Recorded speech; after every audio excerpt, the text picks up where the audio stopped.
inicialmente va a discernir si es que este evento genera algún tipo de peligro o una amenaza para nosotros. Y si fuera así, entonces el cerebro, a través del cerebro inferior, que es el que se activa en ese momento, va a generar conductas de lucha, de huida o de parálisis. Son conductas más automáticas, más reflejas. Es como cuando, por ejemplo, yo toco una hornilla caliente y automáticamente mi reflejo hace que yo retire el dedo. Por otro lado, si el cerebro, si el evento, la experiencia llega como debería ser, llega hasta la parte superior del cerebro donde se puede procesar y el cerebro determina, esto no es peligroso, no existe peligro para mí, entonces puede utilizar estrategias de manejo de estrés. Una cuestión o sea, hay estrés, sí, pero no como para escapar, no como para pelear, no como para paralizarme, sino, ok, este examen está un poquito complicado, lo que voy a hacer es voy a calmarme, voy a revisar pregunta por pregunta, voy a dar una vuelta más a las hojas, voy a respirar. Entonces, el cerebro permite, porque lo está procesando adecuadamente, permite que uno intervenga con estrategias adecuadas, más reflexivas, más aprendidas. No son automáticas. ¿Qué es lo que pasa, por ejemplo, cuando se empieza a generar los trastornos de ansiedad? Que el cerebro, por alguna razón que todavía no se conoce bien, interpreta o malinterpreta algunos eventos externos como peligro, sin que estos lo fuesen. Entonces, al quedarse esa interpretación, y eso generalmente ocurre con las cuestiones de trauma, y por eso se producen las respuestas de estrés postraumático, al el cerebro interpretar un evento como peligroso, obviamente va digamos, se va a producir conductas de lucha, huida o parálisis. Y por lo general, esto se convierte en un patrón. Y es de ahí donde vienen los trastornos de ansiedad, la desregulación emocional, porque ya se vuelve más crónico. Y bueno, a ese nivel ya se requiere alguna intervención de otro tipo. No bastaría, digamos, con los ejercicios que de repente les voy a presentar hoy, sino sería recomendable ya utilizar ayuda profesional. Lo cual, dicho sea de paso, es algo súper saludable. Mucha gente antes tenía creo que ahora ha cambiado, sobre todo con la pandemia, digamos, el tabú o la aversión a querer buscar ayuda profesional pensando de que de repente no, digamos, ese concepto, mal concepto de decir estoy loco, yo no estoy loco, yo estoy cuerdo, cuando no tiene absolutamente nada que ver. Y aquí hay una representación del cerebro superior e inferior. Entonces, así es como tendría que funcionar. En la imagen de la izquierda vemos un cerebro superior e inferior que están comunicándose adecuadamente. Es así como se da la información. Viene de la parte primitiva a la parte superior puede hacer, digamos, el razonamiento adecuado, el procesamiento de la información y retorna y le dice, no, quédate tranquilo, al cerebro inferior le dice, quédate tranquilo, yo me encargo. Pero cuando se produce una cuestión traumática, un evento demasiado fuerte, se produce una ruptura en esa comunicación, entonces el estímulo externo no llega al cerebro superior, se queda en la parte inferior y por eso se disparan conductas de escape, conductas de peligro, ¿no? De pelea, y eso, si es que no se corrige, puede generar un trastorno, digamos, de largo plazo, ¿no? También hay otra forma de ver el cerebro, es, digamos, aquí se divide en tres partes, el cerebro límbico y el reptiliano, ambos vienen a ser parte del cerebro inferior, ¿no? Tipos de emociones, pues hay muchas formas de clasificar las emociones, pero esta es una forma en la que podemos clasificarla. Las emociones como la de sorpresa, felicidad, el asco, la tristeza, ira, el miedo están dentro de un grupo de emociones primarias. Hostilidad, remordimiento, ansiedad, frustración, amor, cariño podrían ser emociones secundarias. La vergüenza, el desprecio, el odio, la culpa, compasión, orgullo, simpatía, entre otras, vienen a ser emociones de tipo social, ¿no? Pero les repito, o sea, puede haber diferentes tipos de emociones. Lo importante es que el alumno reconozca cómo se siente. No necesariamente, ok, porque no va por el lado nuevamente académico o de conocimiento puro de decir, ok,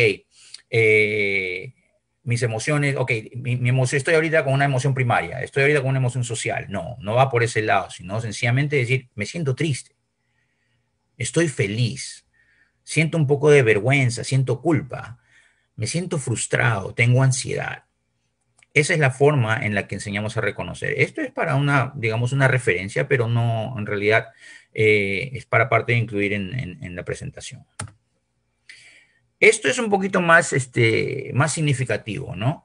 ¿Cómo funcionan las emociones, ¿no? La función de las emociones, cómo cada emoción puede tener un aspecto constructivo y un aspecto, llamémosle, destructivo o un aspecto negativo, ¿no? Por ejemplo, el miedo no es malo.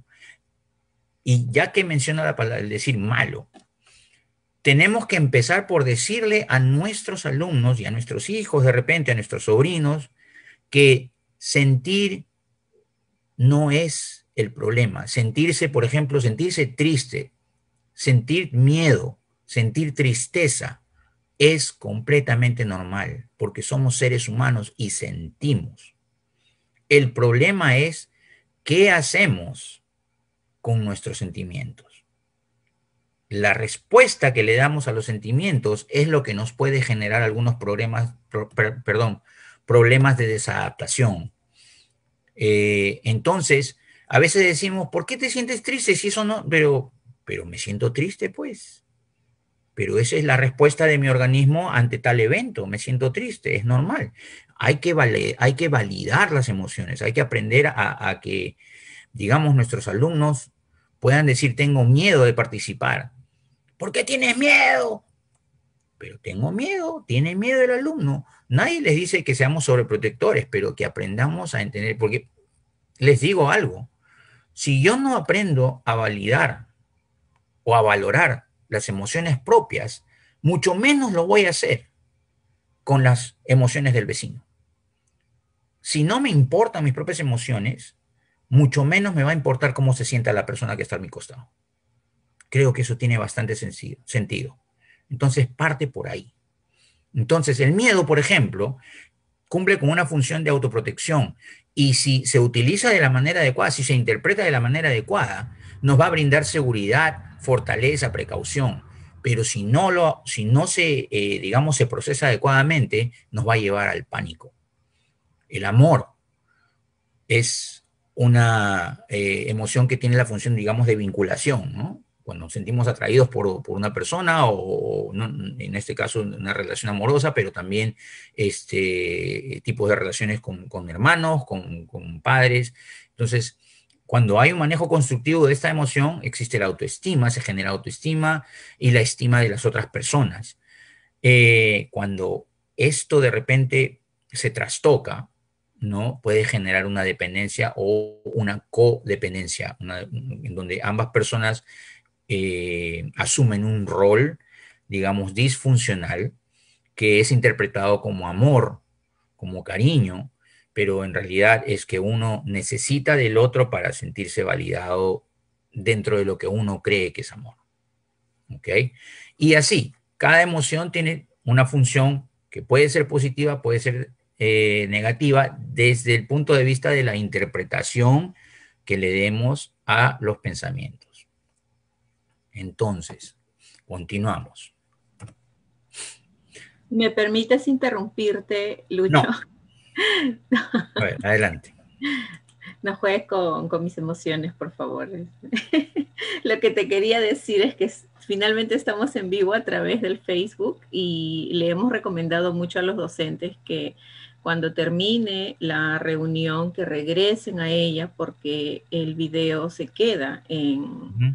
en la plataforma de Facebook y pienso que a lo largo del tiempo las sugerencias que tú nos estás brindando hoy día van a ser muy útiles y van a ser particularmente necesarias. Bueno, hoy día nosotros creo que en el país hemos recibido buenas noticias, han empezado a vacunar a un importante número de personas. Espero que esto sea el inicio junto con las recomendaciones que tú nos des hoy día para un mayor equilibrio, que es lo que queremos para nosotros y también para transmitir a nuestros alumnos. tenemos que empezar en algún momento, en algún punto, y a veces siempre esperamos a que sea el otro el que empiece, y creo que basta con, o no digamos que basta, ¿no? Uno siempre trata de ayudar a cuantas más personas pueda, o al menos esa es la idea como seres humanos, creo que esa es parte de nuestra razón de ser, ¿no? Eh, pero si al final, como terapeuta, les digo, nosotros no vamos a poder salvar a todas las personas, no vamos a poder resolver los problemas de todas las personas.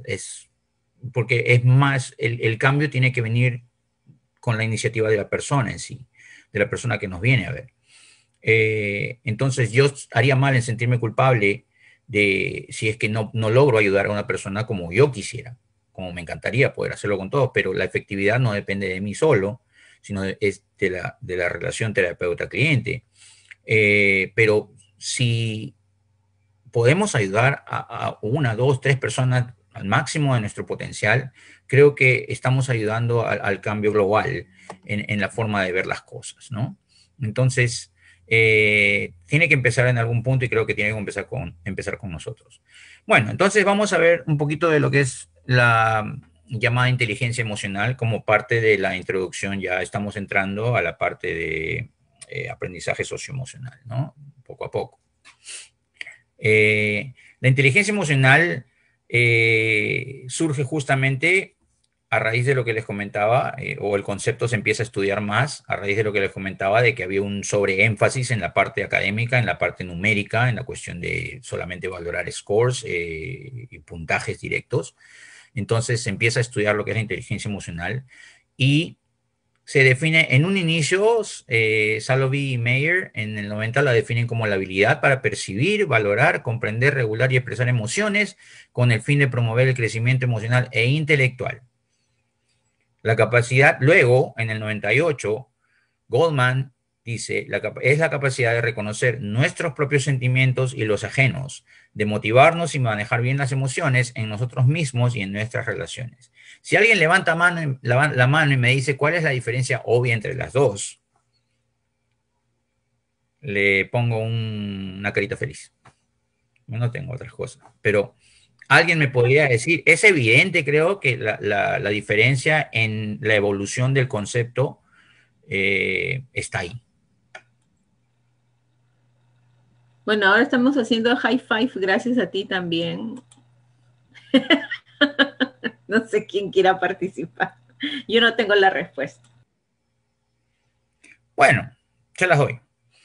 Leamos de nuevo así rápidamente. La primera se enfoca en el desarrollo individual, en decir, percibir, valorar, comprender, regular y expresar emociones con el fin de promover el crecimiento emocional e intelectual, pero se enfoca más en la parte mía, individual.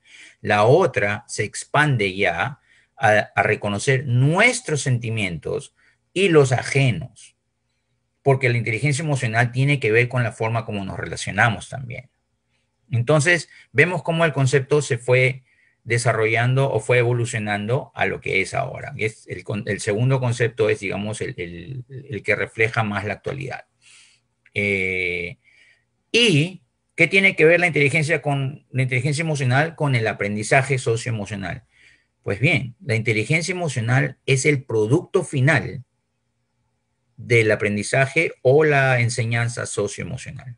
Es decir, cuando nosotros incluimos o implementamos estrategias de aprendizaje socioemocional, lo que estamos buscando es que los niños, los alumnos, lleguen a ser personas con altos niveles de inteligencia emocional, que sepan utilizar no solamente el aspecto cognitivo, sino también la parte de inteligencia emocional que les permita controlar sus emociones, conocerse a sí mismo y también relacionarse con su entorno, enfrentar los diferentes retos que van a tener en su vida cotidiana, pero también saber manejar las relaciones interpersonales de manera adecuada, incluyendo algo que se ha perdido mucho, que es la empatía.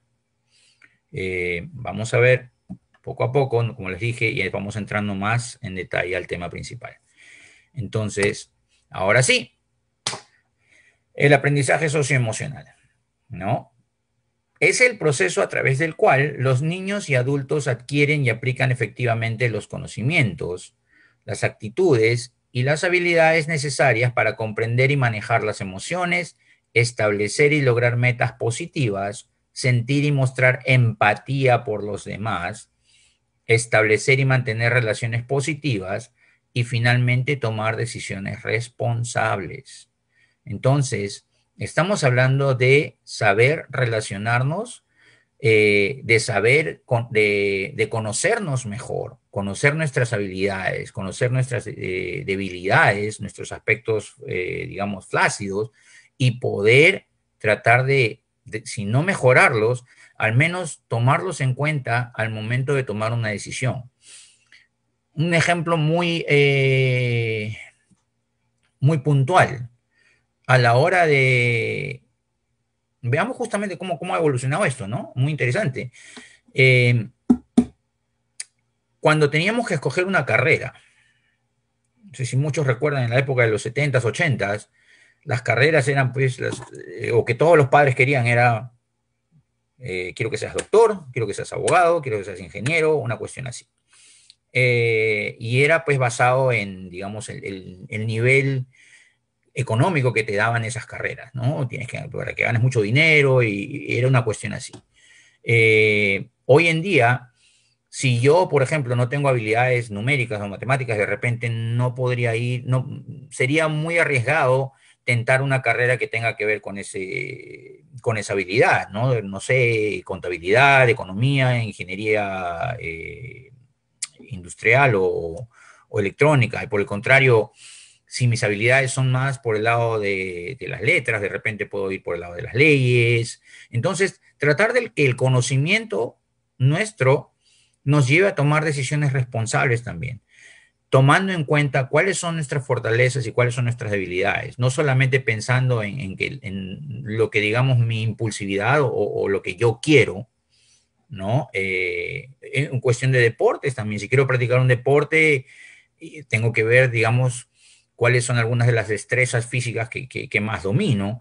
Si me gusta trabajar jugar en grupos, o si me gusta jugar individualmente, ¿no? Si me gusta más estar por mi lado, entonces me voy por un lado de golf, tenis, hay opciones de ese tipo, ¿cierto? Eh, Esa es la idea de aprender socioemocionalmente. En las empresas, por ejemplo, como habíamos hablado, ya se está hablando de habilidades blandas. Las habilidades duras, no lo mencioné en la sesión anterior, las habilidades duras son aquellas que están relacionadas con las habilidades requeridas para lograr mi trabajo, para hacer mi trabajo, ¿no? Por ejemplo, en el caso de una secretaria, una habilidad dura sería el saber tipear rápido, saber digitar rápido. Esa es una habilidad dura. La habilidad blanda tiene que ver con la parte de, nuevamente, lo que es inteligencia emocional principalmente, ¿no? Saber relacionarse con las personas, tener buena capacidad de liderazgo, ser asertivo y efectivo en la comunicación. Aquí hay algunos aspectos que tienen que ver con lo que es el aprendizaje socioemocional o cuáles vendrían a ser, perdón, objetivos del aprendizaje socioemocional. Aquí vemos, por ejemplo, comprender y manejar emociones, construir una identidad personal, mostrar atención y cuidado hacia los demás, colaborar y participar, establecer relaciones positivas, tomar decisiones responsables, aprender a manejar retos y mantener la ética y la moral.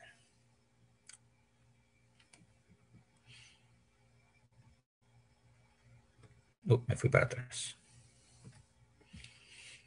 CASEL o CASEL es la agencia donde hace 20 años, porque ya el aprendizaje socioemocional no es algo nuevo, es algo que, digamos, ha tomado mucho impulso en los últimos años. Pero CASEL es la agencia, en inglés es de Collaborative for Academic, Social and Emotional Learning, o CASEL, gracias por los aplausos. La agencia colaborativa para el aprendizaje académico, social y emocional. Y aquí se originan los estudios, ¿no? Los programas están basados en estudios, en investigaciones, en evidencia. ¿Qué es lo que hace? ¿Qué hizo? Es una agencia, porque ahora hay varias agencias que lo que hacen es, ellos proveen a las instituciones, a los colegios o a los distritos escolares con asesoría para que estas instituciones educativas puedan implementar prácticas socioemocionales dentro de su currícula o a nivel individual, como en algún momento lo mencioné. Tienen algunos programas inclusive de evaluaciones, ¿no? Para ver cuál es el nivel pero dentro de las capacidades o las competencias relacionadas con el aprendizaje socioemocional. O sea, las evaluaciones que ellos producen no son, digamos, para ver cuál es el nivel de comprensión lectora o tu nivel de razonamiento matemático, ¿no? Son, por ejemplo, cuál es tu capacidad de resolución de problemas, ¿no? La agencia está localizada en Chicago, Illinois, en Estados Unidos. Estas son las 5 competencias del aprendizaje emocional. El autoconocimiento, la autorregulación, la toma de decisiones responsables, la conciencia social y las habilidades interpersonales. Entonces, vamos a ir desglosando una por una. Bueno, como ven aquí, hay 3 que tienen que ver mucho con la parte intrapersonal, con el conocimiento propio, que vienen a ser el autoconocimiento, la autorregulación y la toma de decisiones responsables son las que tienen que ver con mi conocimiento propio. Y la conciencia social y las habilidades interpersonales son las competencias que tienen que ver con nuestra forma de relacionarnos con los demás. Comenzamos por el autoconocimiento. El autoconocimiento es la habilidad para identificar emociones, valores y pensamientos y cómo estos influyen en nuestra conducta, conocer nuestras fortalezas, nuestras debilidades y teniendo un buen nivel de autoconocimiento es como voy a poder generar la autoestima. ¿Cómo se da esto? Precisamente porque una persona que trata o intenta hacer cosas para los que de repente no tiene tanta destreza, lo que va a generar es frustración. O si de repente busca metas que son demasiado fuertes o demasiado lejanas, en lugar de buscar metas cercanas que lo puedan conducir progresivamente a esa meta final, la persona va a generar frustración. Entonces, aquella persona que se conoce sabe, ok, esto de repente no lo voy a poder hacer ahorita, pero primero voy a comenzar por esto. Entonces, cada logro individual, cada logro de un pasito a pasito, genera autoconfianza, autoestima. Entonces, aquí vemos algunos aspectos que tienen que ver, son la atención, la conciencia de las propias emociones, autoestima, aprecio y gratitud hacia uno mismo también, y el bienestar, ¿no? Es lo que tiene que ver con el autoconocimiento. La autorregulación también tiene que ver con el conocimiento de uno mismo, pero es más con el control ya de las emociones y también de la metacognición, que es un concepto muy educativo, que es saber cómo aprendo, ¿no? Lograr la metacognición, recuerdo que se hablaba mucho que era aprender a aprender, ¿no? Es decir, ¿cuáles son los procesos que me ayudan a mí a aprender una canción, por ejemplo? A aprender, utilizo mi memoria o para tocar una canción en el piano. ¿Estoy utilizando mi lectura de notas musicales o estoy utilizando mi oído o estoy tratando de repetir cosas, estoy utilizando mi memoria? ¿Cuáles son ese tipo de funciones que me sirven más a mí, ¿no? También la forma de expresar las emociones, regulación de emociones, básicamente es la habilidad para administrar pensamientos, conductas y emociones, pero también administrar el estrés en las diferentes situaciones. También tiene que ver con aprender a elaborar metas, como les decía, y aprender a superar las dificultades. Muchas veces cometemos el error de percibir el estrés, por ejemplo, que es una de las cosas que tenemos que aprender a regular, como una cuestión de adultos, ¿no? No, los adultos tenemos estrés, yo tengo que pagar cuentas y ahorita yo tengo que ver esto y el otro, pero en el fondo el estrés es una cuestión de todas las edades. Solamente que toma diferentes formas, ¿no? Los niños pequeños cuando van por primera vez a una clase en el nido o en primer grado, experimentan muchísimo estrés, ¿no? Experimentan muchísimo estrés. Y también cuando hay que enfrentarse a ciertas pruebas, a ciertos exámenes, cuando hay que de repente bailar en público, las actuaciones que hay que, digamos, que sirven bastante para la cuestión emocional, que aquí no hay mucho, es una gran ventaja digamos, hay en Perú, que tienen ese tipo de actuaciones, fomentan mucho la parte artística de la persona y la parte artística está altamente ligada con la emocionalidad. Entonces, hablamos de que hay estrés en todas las edades y hay que saber validarlo. Hay que saber como docentes, como padres, tenemos que saber valorar que el estrés se produce también en los niños pequeños.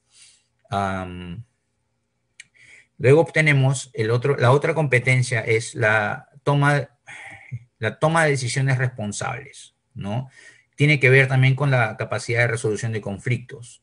Es la habilidad de realizar elecciones constructivas acerca de la conducta propia o interacciones sociales, pero basándonos en las normas sociales, ojo, porque yo puedo tomar una decisión muy inteligente, ¿no? Pero que me beneficia a mí y puede perjudicar a los demás. Tiene que ver mucho con la cuestión moral, la cuestión ética. Y lo vemos mucho en la política, lamentablemente en la política de nuestro país, ¿no? Esos grandes negociados que se han hecho implican ciertamente algún manejo cognitivo inteligente, por decirlo así, pero no por ser inteligente deja de ser deshonesto y desleal. Obviamente nada empático con el resto de las personas. Entonces, tienen que ser una toma de decisiones responsable, pero tomando en cuenta las normas sociales, respetando las normas sociales. Tiene que haber una capacidad de reflexión, como dije en un principio, en el momento de repente, de las carreras que voy a elegir, ¿no? Saber analizar situaciones con pensamiento crítico, pero también empleando información confiable. O sea, no es cuestión de que, bueno, o sea, hoy en día se habla mucho, y esto tiene que ver con el desarrollo también, como hablábamos del desarrollo de la tecnología tan veloz, el desarrollo de las redes sociales, ¿no? Le ha dado a todas las personas la capacidad de poder expresar su voz, lo cual es algo bueno, pero sin embargo no ha generado los filtros necesarios para que esas opiniones o esas ideas que se comparten sean necesariamente información confiable, información que sea productiva y beneficiosa para los demás. Muchas personas critican solamente porque quieren criticar. Y a veces eso lo único que hace es generar polarización, genera odios, genera, por decirlo menos, malos entendidos, pero genera conflictos. Entonces, desde ahí tenemos que también empezar a la responsabilidad. Si voy a compartir una información, tengo que estar seguro que esta información no va a afectar a otras personas. Lo hemos visto con líderes mundiales en cuestión de medicación el COVID-19, recomendaciones a nivel de uso de mascarilla o no uso de mascarilla.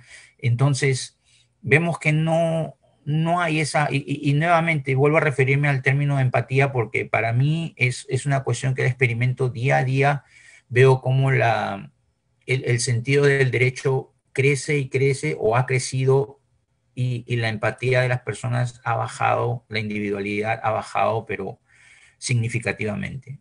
No les puedo decir que hay un estudio en sí, pero es la experiencia que percibo y creo que es el compartir de muchas personas con las que trabajo, con las que me relaciono.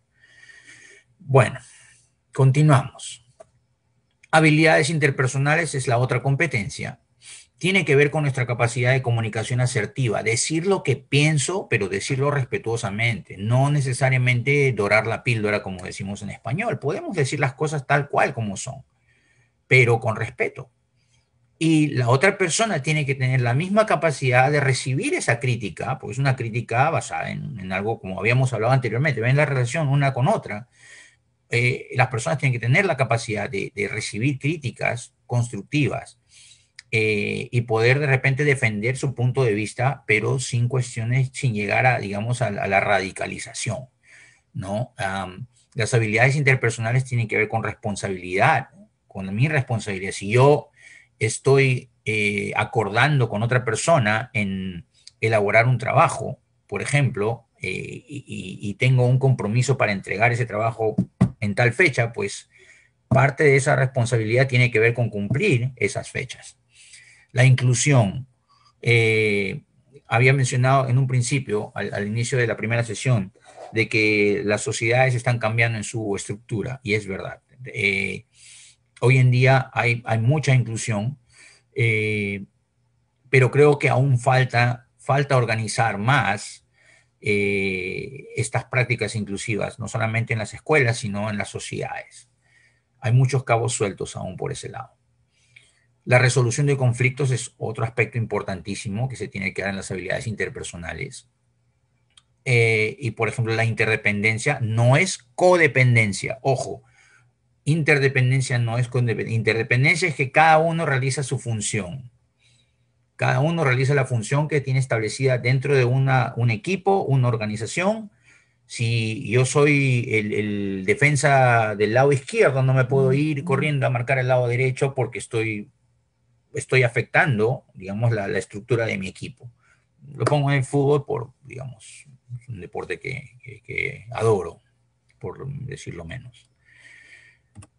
Finalmente, la conciencia social. La conciencia social es la habilidad de entender las normas sociales y ser empático con los demás, especialmente considerando que que hay muchas diferencias individuales. El respeto es un componente importante de esta competencia, ¿no? El saber respetar es apreciar el valor de la diversidad. Si ustedes ven la figurita de arriba, eh, cada persona tiene su punto de vista porque lo ve desde una posición distinta. Para uno es el número 6, para el otro es el número 9. Entonces, ser empático es, por ejemplo, decir, a ver, espérate, me voy para tu lado para ver, sí, tienes razón, es un 9. Y el que está en el punto del 9, irse al otro lado y decir, oh, tú también tienes razón, es un 6.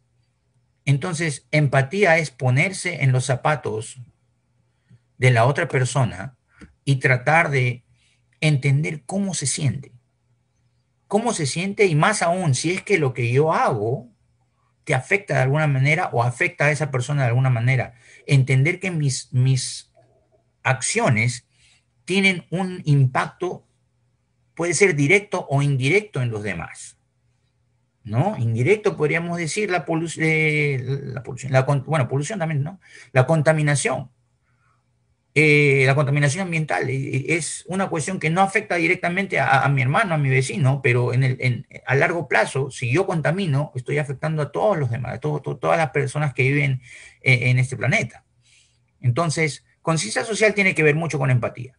Tiene que ver con el trato digno hacia los demás, con la toma de perspectiva cuando hay situaciones de conflicto o desacuerdo, cuando hay que reconocer si es que tenemos algún tipo de prejuicios, ¿no? Y sobre todo si es que están asociados a las diferencias. Tenemos que tener sensibilidad hacia las demás personas, más aún aquellos que tienen algún tipo de exclusión o discriminación. Y también esto también se generaliza a todo tipo de ser vivo, no solamente es cuestión de seres humanos, sino también es aprender a valorar la vida de los animales y de las plantas también, cuidar el medio ambiente. Esas son las 5 competencias. Perdón, ¿dónde estás? ¿Se colgó? No. Ok. Hemos descrito las 5 competencias que tienen que ver con el aprendizaje socioemocional, perdón, ¿no? El autoconocimiento, la autorregulación, las decisiones responsables, las habilidades interpersonales y la conciencia social. En todo caso, como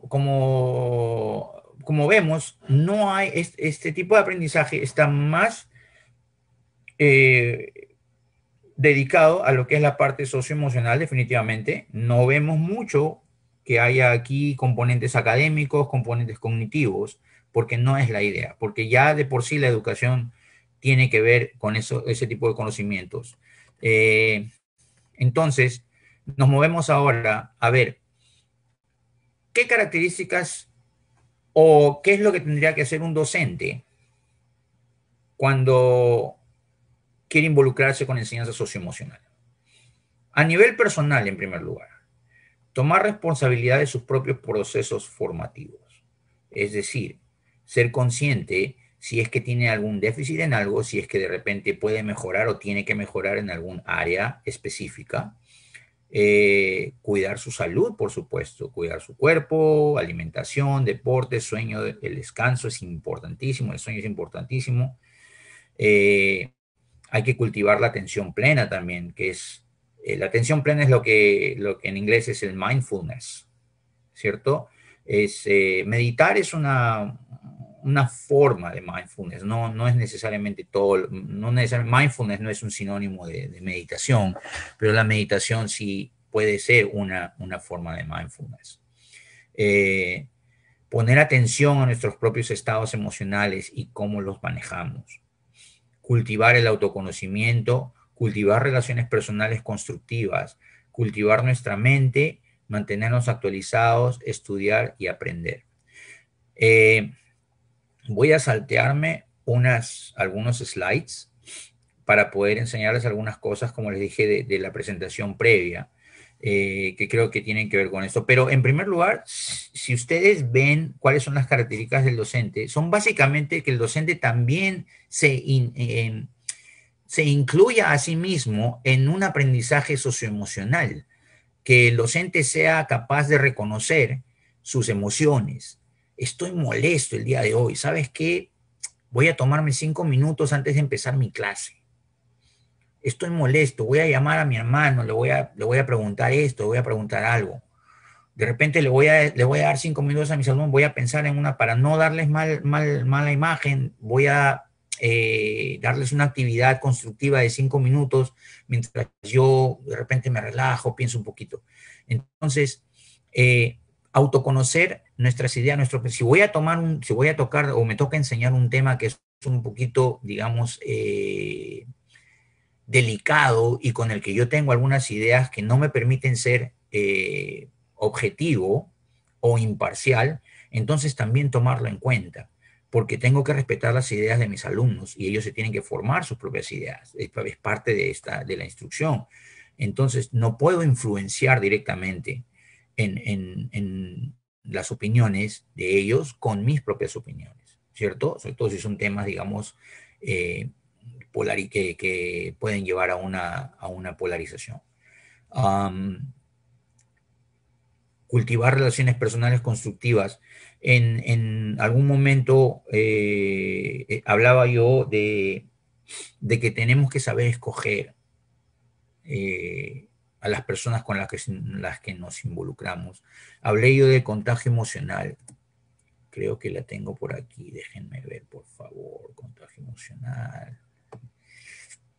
Sí, aquí. Bueno, no es precisamente la slide que quería, pero si ponemos atención aquí, el contagio emocional está referido al impacto que nuestras emociones pueden producir en las emociones de los demás. En este caso, somos el adulto y si nosotros ven abajo la línea que nos lleva desde un terror, desde una situación de terror, digamos, de sensación de terror a una situación de calma. Si ustedes o nosotros como adultos le brindamos una sensación más cercana de calma, si nosotros irradiamos calma, en otras palabras, el niño se va a sentir con calma. ¿Y cuál va a ser el resultado? El niño va a aprender de nosotros porque estamos modelando para él. Número uno. Y número dos, el niño se va a sentir con mucha más predisposición a aprender, a escuchar. No va a tener el estrés y la ansiedad y el aprendizaje va a ser más productivo. Cuando el niño aprende y demuestra lo que ha aprendido, ¿cómo se siente el profesor? Digo yo. Entonces, esto es un círculo que no es solamente, muchos profesores dicen, pero ¿por qué tengo que hacer todo esto para estos muchachos malcriados? No, es nuestra vocación hacerlo de esa manera, pero el beneficio de los chicos es a la larga también nuestro beneficio, porque si ellos responden a nuestras expectativas, nosotros nos vamos a sentir también satisfechos, nos vamos a sentir recompensados y nos vamos a sentir en calma, en paz. Por el contrario, como vemos aquí, si una persona, un adulto en este caso, lo que hace es infunde una sensación de miedo o hasta terror en un niño, el niño, digamos, su sentido de tranquilidad disminuye al niño. Hay una diferencia en los poderes y ahí se marca digamos, en el cuadro que la diferencia de poderes es decir, es que yo ejerzo yo soy adulto y tú eres niño. Entonces, esa diferencia la hago muy evidente y eso causa un impacto negativo. O sea, yo soy adulto, soy profesor, es mi rol, pero no por eso soy más persona que el niño que está frente a mí. Él es tan persona como yo, es tan digno como yo y merece tanto respeto como yo. La única diferencia es que él nació muchos años después que yo. Si se hubiera invertido la situación, ¿cómo sería? Aquí está mi compañero. Bueno, continuamos. Entonces, el contagio emocional también tiene que ver con el lado de saber relacionarse con algunas personas, saber pasar más tiempo con aquellas personas que nos producen una sensación, digamos, afectiva positiva. Ahora en la pandemia todos compartimos penas, todos compartimos, digamos, cuestiones tristes, preocupaciones, pero hay aquellas personas que, digamos, se quedan enganchadas en el negativismo, se quedan enganchadas en esa preocupación, en esa tristeza y de repente hasta llegan al punto de catastrofizar, de exagerar. Y habíamos hablado antes, al comienzo, que la interpretación que le damos a los eventos tiene que ver mucho con las emociones y el contagio emocional tiene que ver con que las personas que están a mi alrededor pueden influenciar mis emociones o influir en sus emociones pueden influir en las mías, tanto como las mías pueden influir en ellas. Entonces, ambientes que son ciertamente cargados, digamos, en cuestiones emocionales negativas, es mejor evitarlos, es mejor, si es que tenemos que estar ahí, pues pasar el menos tiempo posible. Regreso a donde estaba. Entonces ya hablamos un poquito del contagio emocional y cómo es una estrategia también de autocuidado. ¿Ok? Me quedé por aquí. Machín. Mi perrito. Entonces, esto es la parte del docente en la enseñanza socioemocional. A nivel profesional, ¿qué es lo que tendría que hacer un docente? Primero, establecer metas y expectativas claras en el aula. Creo que eso lo hacen todos ustedes como práctica cotidiana. Establecer un ambiente adecuado para el aprendizaje. Volvemos a lo que es contagio emocional, ¿cierto? Asegurar la consistencia en las rutinas. Esto es importante. Nuevamente, habíamos hablado, existe un autor muy importante aquí en Estados Unidos en este momento, el doctor Bruce Perry. Él habla mucho sobre los aspectos emocionales en el aprendizaje. Y él dice claramente que el aprendizaje es las emociones son más fáciles de controlar si es que existe una rutina, ¿no? Si yo sé, por ejemplo, y esto pasa mucho con los niños que sufren del trastorno autista, por lo general, los niños con trastorno autista, cuando tienen este tipo de reacciones fuertes, agresivas, es porque en algunos casos se les ha cambiado la rutina, porque en algunos casos es hora de comer y por alguna razón el profesor le dice, no, ahorita no, y le da otra cosa por hacer. Entonces la reacción va a ser completamente, digamos, maladaptativa. Pero no necesariamente es culpa del niño, tampoco voy a decir que es culpa del profesor, sino sencillamente una mala práctica porque el niño tiene que tener, no solamente los niños autistas, o sea, cualquier niño y los adultos también, nos beneficiamos de tener rutinas.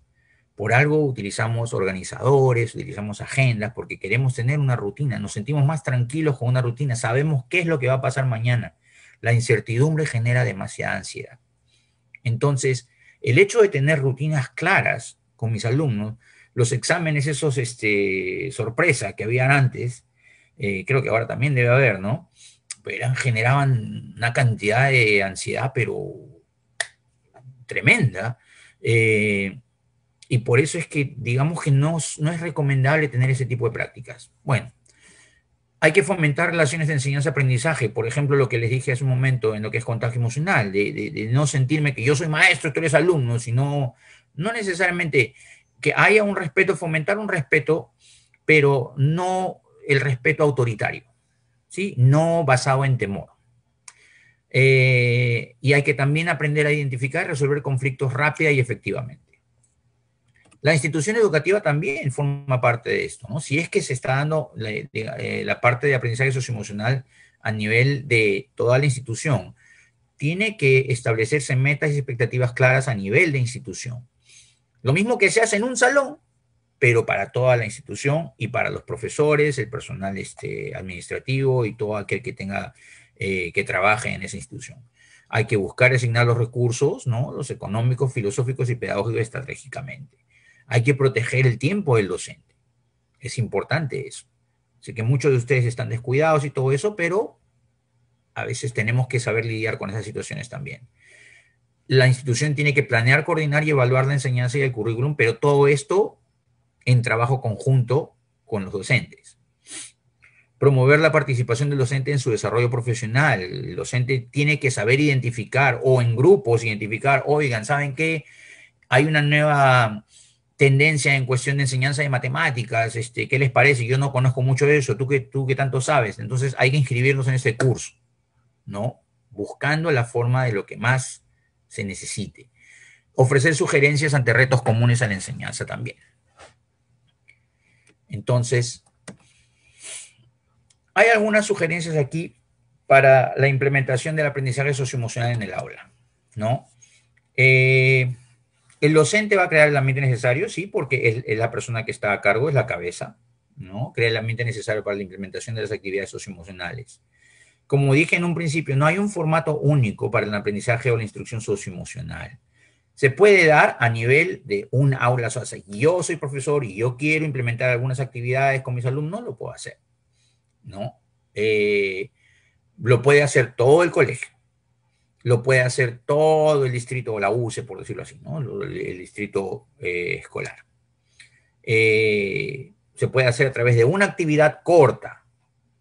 El distrito para el que yo trabajo, por ejemplo, implementa, primero es a nivel distrital, o sea, todos los colegios del distrito, utilizan una actividad diaria de media hora que incluye un video relacionado a un tema en particular, honestidad, resolución de conflictos, autoestima, qué sé yo, y una discusión, ¿no? Algunas veces es un video, otras veces es una ficha para llenar, y luego, pero siempre termina con una discusión, un compartir de ideas. Entonces, puede ser una actividad corta, diaria, por lo general a la misma hora, como habíamos hablado de consistencia, ¿no? Puede ser diferentes actividades del mismo tipo en diferentes horas del día académico, del día escolar. O puede ser una inmersión completa, donde, por ejemplo, hablamos ya de escoger los textos, escoger libros que tengan este tipo de contenido. Lo que se requiere es que haya consistencia, que haya interactividad entre los alumnos y los docentes, y entre los alumnos, los docentes y el contenido. Que no sea un contenido, digamos, memorístico, que no sea un contenido que sea ajeno a la realidad del niño, sino un contenido que le permita al niño sentirse dentro de esa realidad. También el aprendizaje socioemocional guía la creación de contenidos a enseñar, pues uno puede utilizarlo, tiene que ver mucho también con la creatividad del docente, les voy a decir, Ustedes pueden crear sus propias actividades, su propio material bibliográfico y cursos complementarios, y vamos a ver algunos ejemplos de actividades luego, donde ustedes mismos de esas actividades pueden pensar y dicen, oh, bueno, entonces le voy a hacer, pueden variar algunos componentes, algunos elementos y crean sus propias actividades. Lo importante es, como les dije, esto, ¿no? Que cuando hagamos la instrucción, sea en un momento del día o sea todo el día, que nos enfoquemos en estas competencias. Había dejado... Ok, aquí. Las evaluaciones también, existen las evaluaciones, digamos, académicas, ¿no? Las de contenido académico puro, de matemáticas, conocimiento de historia y eso, pero también las, digamos, los checklists, los listados para ver cuánto un niño ha aprendido en cuestión de iniciar, por ejemplo, interacciones con otras personas. El docente, por supuesto, enseña, pero también modela las actividades socioemocionales.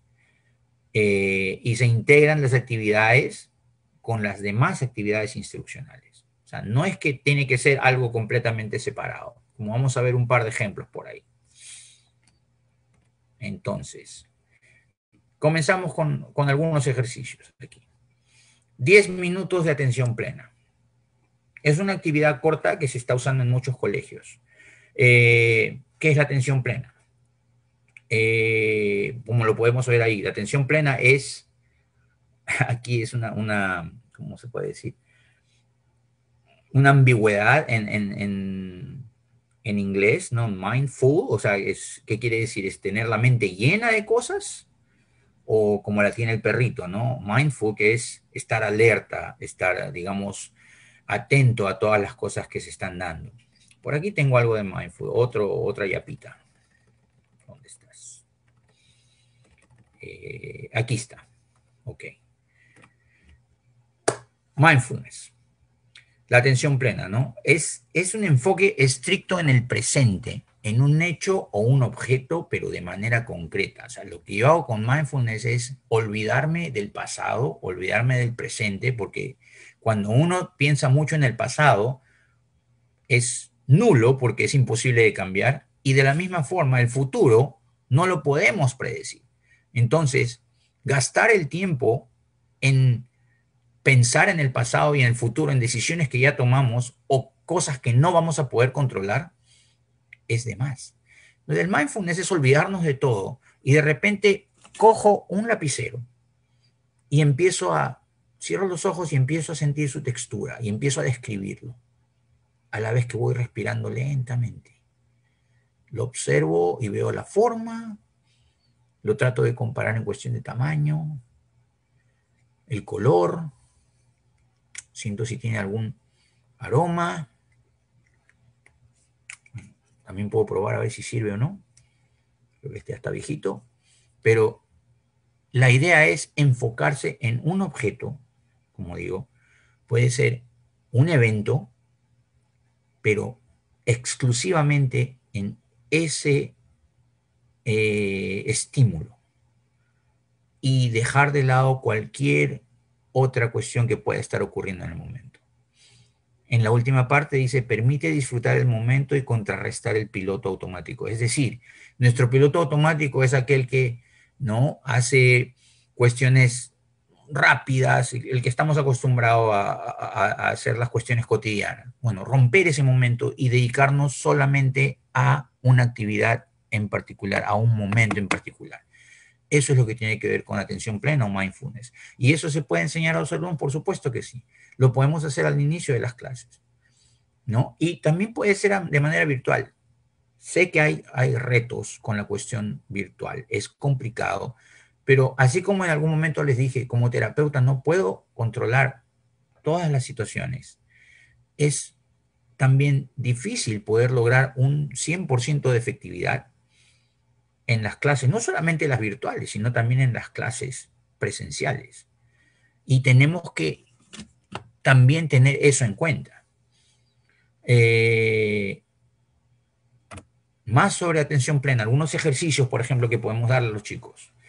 Si es una cuestión de ansiedad, le podemos poner un nombre y al decirle, ok, ¿qué cosa es esto? Ok, por ejemplo, bueno, ya ponle un nombre, zanahoria. Ok, zanahoria. Coge la zanahoria con tu mano. ¿Cómo es? Es roja, perdón, anaranjada, tiene algunas rugosidades, tiene unas cositas verdes arriba. Ok, entonces coge esa zanahoria y la puedes tirar al tacho de basura. Por decir un ejemplo. Pueden coger un objeto como hice con el plumón y describir tantas características como puedas, peso, color, textura, olor y otros, pero de una manera lenta. Y ustedes pueden dirigir ese ejercicio, describir los pasos para realizar una tarea específica de la manera más detallada posible. Contar de 100 a 0, pero de 5 en 5. Requiere que uno tenga una atención, pero estricta en la actividad. Deletrear tu nombre y el de otras personas, pero al revés. ¿Cierto? Bueno, esto es lo que hablamos de los 10 minutos de atención plena. Es una de las cosas que se pueden hacer dentro de la parte. Perdóname que no lo ponga, digamos, en la pantalla completa, pero creo que se ve bien así o se necesita la pantalla completa. No escucho. Perdón, se ve perfecto. Ok, pues es más fácil para mí identificar las diapositivas. Entonces, bueno, aquí.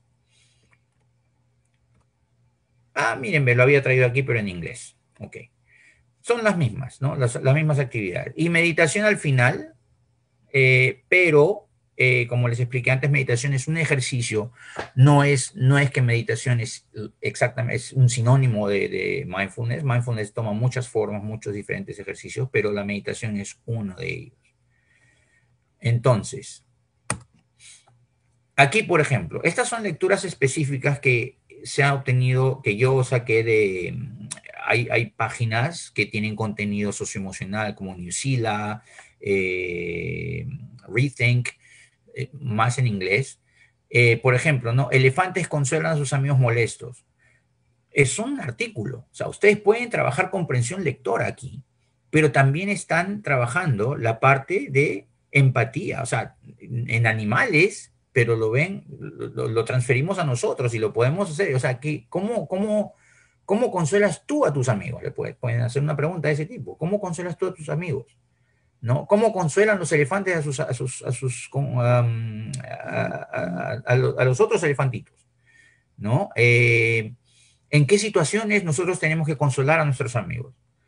En el otro lado, ¿cómo calcular porcentajes cuando vamos de compras en la vida diaria? Entonces, estamos utilizando ya una cuestión matemática, pero para el uso cotidiano. No es una mera cuestión de calculen el porcentaje de 100 usando la regla de 3 básica, no, o sea, es algo más, un conocimiento que es más aplicable a la realidad del día a día. ¿Sí? Y lecturas como estas hay muchas. Entonces, hay accesibles en línea. Es cuestión de programar un poquito digamos, el tiempo y poder, si voy a buscar una lectura de todas formas, lo puedo hacer. O, miren, les voy a ser sincero, dentro de una lectura que tengan en su plan curricular, ustedes pueden agregar algunas preguntas que tengan que ver con contenido socioemocional. ¿Sí? Por ejemplo, vamos a ponerlo así, Grau, ¿no? ¿Por qué se le conocía a Miguel Grau como el Caballero de los Mares, ¿no? ¿Qué tipo de valor mostró, digamos, de valor positivo mostró Grau para poder tener ese apelativo? Y también decirles, por ejemplo, ¿qué puedes hacer tú en tu vida diaria? ¿Cómo podrías demostrar tú algo similar? De esa forma, o sea, no basarnos solamente en que el combate de Angamo fue el 8 de octubre de 1880, no me acuerdo, pero bueno, ya, era de ese tipo. Tenemos otra actividad, el completamiento de frases, ¿no? Se les puede dar una hoja a los niños, o lo pueden poner en la pizarra, ustedes en su pantalla lo van tipeando y ellos lo van copiando. Quiero, necesito, espero, no puedo, ganaré, pronto, todos, ellos tienen que completar las frases y compartirlas para que los chicos puedan interactuar entre ellos y hacerse preguntas entre sí. Voy a avanzar un poquito más rápido, ¿ok? Cuestionarios de autoevaluación personal, ¿no? Ustedes les pueden dejar esto como una tarea, ¿sí? Y puede ver la parte de escritura de repente, contenido de escritura, qué sé yo. ¿En qué cosas creo que me... Oh, perdón, aquí es algunas cosas que tipeo mal, disculpen. ¿Qué cosas creo que me ayudan a seguir adelante, ¿no? ¿Quién o qué me protege? ¿Cuáles son mis principales valores? ¿Qué tengo que dejar atrás? ¿Qué es lo que quiero olvidar? ¿Qué me detiene para avanzar? ¿A dónde quiero llegar? ¿Qué quiero alcanzar? ¿Cuáles son mis metas? Perdón. ¿Cuáles son las cualidades o competencias que me sostienen para seguir? ¿Con qué preparación cuento? Si se dan cuenta, esta actividad en particular tiene que ver con uno de los dominios, de los 5 dominios del aprendizaje socioemocional que describimos. ¿Cuál sería? Muy bien. ¿Alguien más? Perfecto. Respuesta correcta. Es el autoconocimiento. ¿Ok? Están dirigidas a que la persona se conozca a sí misma. El alumno en este caso. Comprensión de lectura empática. Había una vez un osito al que le gustaba comer. Este es solamente un fragmento de una lectura más grande. Había una vez un osito al que le gustaba comer miel. Estaba tan que fue al bosque a buscar a sus amigos, pero al llegar se dio cuenta, estaba tan, ¿qué? ¿Tan contento? Puede ser. Estaba tan feliz, estaba tan cansado, ¿no? Y no necesariamente tiene que haber una respuesta única, sino una respuesta que puede ser, mientras tenga un sentido con la lectura, se valida, ¿sí? Pero también ayuda a que el niño, pues, razone. Estamos trabajando comprensión de lectura, pero también estamos trabajando, ¿no?, la empatía, o sea, a ver cómo se sentiría ese osito después de haber hecho eso. Y obviamente, digamos, es una lectura mucho más larga, pero es un fragmento pequeño para mostrarles. Como les digo, si ustedes tienen el tiempo, pueden ustedes tipear sus propias lecturas empáticas de este tipo, ¿no? Y hoy en día, con lo de la pandemia, pueden hablar del muchacho que perdió a un familiar y cómo crees que se siente, qué podríamos hacer por él y cosas así. Esta que sigue, creo que algunos de ustedes la deben haber visto porque se usa mucho para autorregulación, el semáforo de emociones, ¿sí? Entonces, por ejemplo, en rojo, ¿qué es lo que tengo que hacer? Parar, ¿no? Tengo un examen difícil, entonces, rojo, paro, atender al estímulo, o sea, tengo que identificar cuál es el estímulo, cuál es mi problema ahorita. Entonces, respiro. Antes de poder avanzar a verde, tengo que pasar a ámbar o amarillo en ese caso. Respira y da lo mejor de ti. Entonces, ¿qué estoy haciendo aquí? Estoy evaluando, estoy razonando, pero me estoy relajando también. Y ya cuando estoy relajado, luz verde. Haz el examen lo mejor que puedas. Toma decisiones conscientemente y reanuda la acción o la actividad.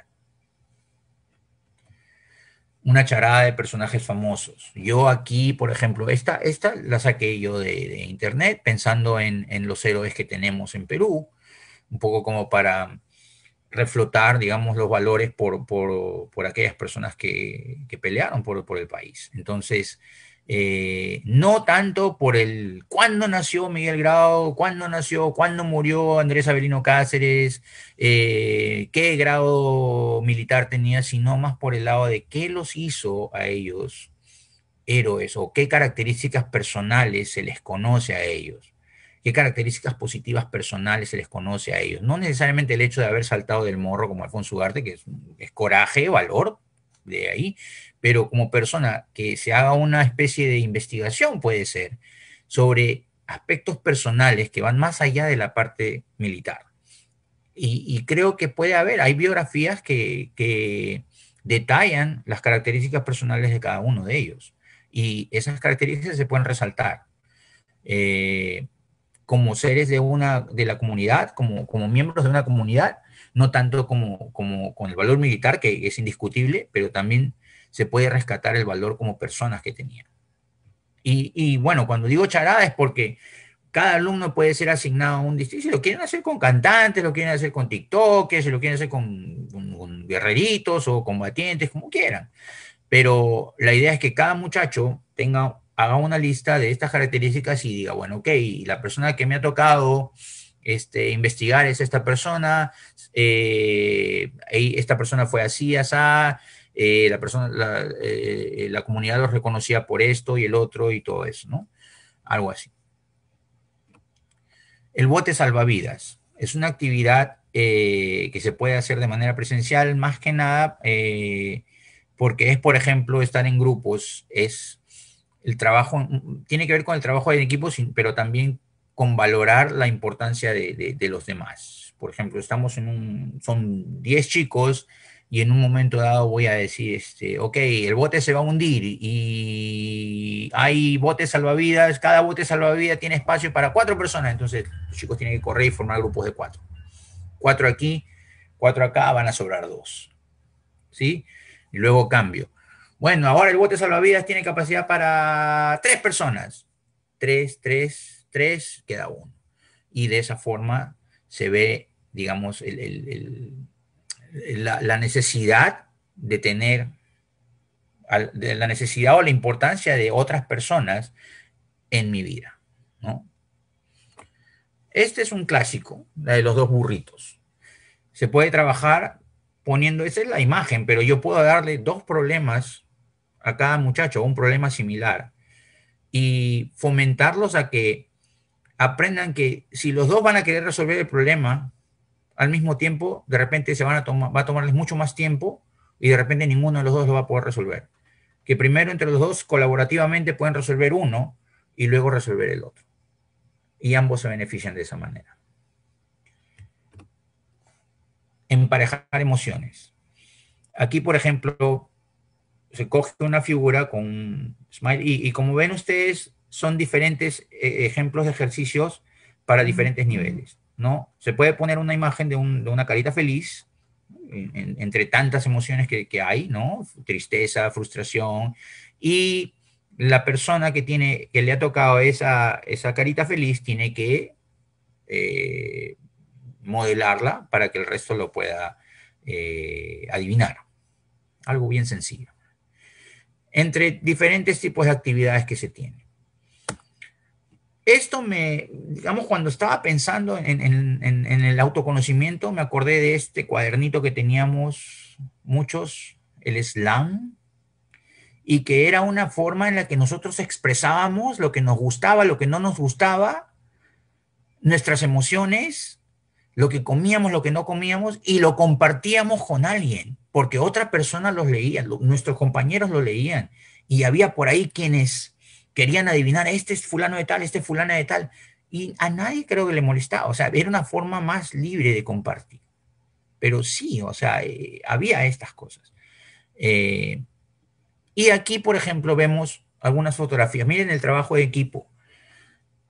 Todos, o sea, si uno solo suelta la lana, o la lanilla, o la soga, la soguilla, se desmorona todo para todos. Todos pierden. Entonces vemos ahí el trabajo de colectividad, el trabajo de equipo y la importancia que todos tienen en una actividad. La independencia. Los chicos van por el salón haciendo, de repente tienen estaciones donde tienen que terminar una parte, luego van a otra y realizan otra actividad y luego otra, y esto es importante también desarrollar en ellos. No es tanto el hecho de que yo te doy una tarea de 20 hojas y la tienes que terminar tú solo o algo así, eso no es necesariamente independencia, sino la independencia es saber administrar recursos, de repente ir a una biblioteca, de repente pedir ayuda también es una forma de independencia. Parece mentira. Algo que los profesores pueden hacer, aprendizaje reflexivo. Ahora que tenemos la tecnología, podemos grabar algunas actividades y decirle, mira, esto pasó, ¿cómo podrías haberlo hecho mejor? ¿No? Nosotros reaccionamos de esta manera, ¿de qué otra forma pudiste haber reaccionado?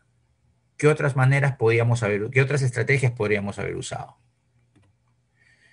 El trabajo grupal, la toma de decisiones, que es muy diferente a lo que solíamos hacer en las universidades, ¿no? Ok, trabajo grupal. Ok, yo hago la introducción, tú haces el capítulo 1, tú haces el capítulo 2, tú haces las conclusiones y tú haces la carátula. Eso en realidad no es trabajo grupal, no es colectivo. Eso es trabajo individual, solo que lo hemos puesto juntos y lo hemos entregado. El trabajo grupal es que el contenido se decida por todos. Es muy difícil, pero si se logra, es muy efectivo. La escucha activa o generando empatía, o sea, saber que los chicos compartan opiniones, que discutan y que aprendan a respetar las ideas. Y que si hay alguna duda, profesor, profesora, ella dice que esto es así, usted cree que es válido, por ejemplo, pero saber respetar las ideas de los demás. El razonamiento y la tolerancia a actividad, pues, el ajedrez es un clásico para, digamos, para resolución de problemas y razonamiento, y también para la tolerancia y la frustración. Y bueno, acá finalizo con unas recomendaciones, eh, digamos, puntuales para la implementación del aprendizaje socioemocional en el aula. Primero, hay que implementar actividades que conecten las emociones con los comportamientos, ¿no? A través del teatro. Se puede hacer el teatro para trabajar empatía, ¿no? O no tiene que ser un teatro, puede ser inclusive online, se puede dar un rol a cada muchacho y cada muchacho tiene que actuarlo, ¿no? Sin necesidad de estar en una misma aula física. Reservar momentos dentro de la rutina diaria para que los alumnos se expresen, ¿no? ¿Cómo te sientes? ¿Cómo has dormido? ¿Te sientes mal? ¿Te sientes bien? Hay que darles también herramientas para identificar las emociones. O sea, pueden ser, no solamente tienen que hacerlo verbalmente, porque como les dije el año pasado, no, perdón, el año pasado, la sesión pasada, que participación necesariamente es verbal, que un muchacho puede participar a través de levantar la mano, a través de un mensaje de chat. Hay muchas maneras en las que una persona puede participar. Detener la actividad académica de vez en cuando para conectarse con todos. Es decir, paren un momento, silencio, respiren hondo, cierren los ojos, piensen en algo que los tranquilice, piensen en algo que los reconecte con el mundo. 1 minuto, 2 minutos. Ok, sigamos trabajando. Construir un mural con vocabulario emocional y colgarlo en el aula, ¿no? Como se ve, o sea, no tiene que ser una actividad hecha por el profesor, puede ser algo que está ahí que nos recuerde de la parte socioemocional todo el tiempo. Crear un espacio donde el niño o los niños puedan acudir a un rincón, por ejemplo, si están un poquito frustrados, puede haber acá le llaman un espacio seguro, una zona segura. Es un pequeño espacio donde el chico puede sentarse y estar solo por 5 minutos para luego regresar a la aula. Es lo que hacemos nosotros, de repente salimos a la calle, muchas personas, bueno, aunque es nocivo, pero muchas personas dicen, pucha, estoy fastidiado, me voy afuera, fuman un cigarro y luego regresan y continúan con su actividad. O los niños también lo pueden hacer, pero a veces pensamos que no lo deben hacer. Compartir sentimientos con los alumnos, también podemos compartir nuestros sentimientos con ellos, ¿sí? Quitar el foco exclusivo, diría yo, en las calificaciones académicas y hacerles ver que también el hecho de crecer como personas en el aspecto emocional también es positivo para ellos y también es parte de su logro como persona. Darse tiempo y ser paciente, ¿no? No es cosa de un día, es verdad. Pues primero creo que tenemos que acostumbrarnos nosotros mismos y luego seguir aprendiendo, perdón, aquí. Hay que aprender y aprender, ¿no? Cada día hay que, como les dije, a veces hay que experimentar para ver qué funciona y qué no funciona. Cada grupo de niños es diferente. Entonces, creo que... Ah, y finalmente los beneficios, ¿no? O sea, esto es basado en investigaciones. Hay un mejor rendimiento y aprovechamiento académico cuando se normalizan las emociones, cuando las emociones se, digamos, se regulan cuando el profesor provee a los chicos de un adecuado ambiente emocional. Existe un mejor rendimiento y ya hemos dicho que un mejor rendimiento de los alumnos también me beneficia a mí como docente. Va a generar una mejor convivencia y respeto en la comunidad, va a prevenir conductas violentas, depresivas y también de abuso de sustancias ilegales, ¿no? Va a haber, y también obviamente las cuestiones de violencia de género, violencia contra la mujer, intolerancia con los grupos minoritarios. Va a haber una mayor sensación de bienestar general en la comunidad o en el salón. Va a haber una mejor percepción de autoeficacia. Podemos hacer esto. Una mayor motivación a pesar de que puede haber frustración. O sea, es decir, me voy a frustrar porque fallé, pero voy a motivarme, que es lo que muchos chicos no tienen ahora, una motivación intrínseca. Fallo, ya no quiero seguir o quiero cambiar. Muchos chicos podríamos volverles a enseñar de que fallar no significa que tienes que abandonar, sino que solamente que tienes que intentar, pero de repente utilizando otras estrategias. Y también va a haber una reducción del estrés y la ansiedad a nivel global.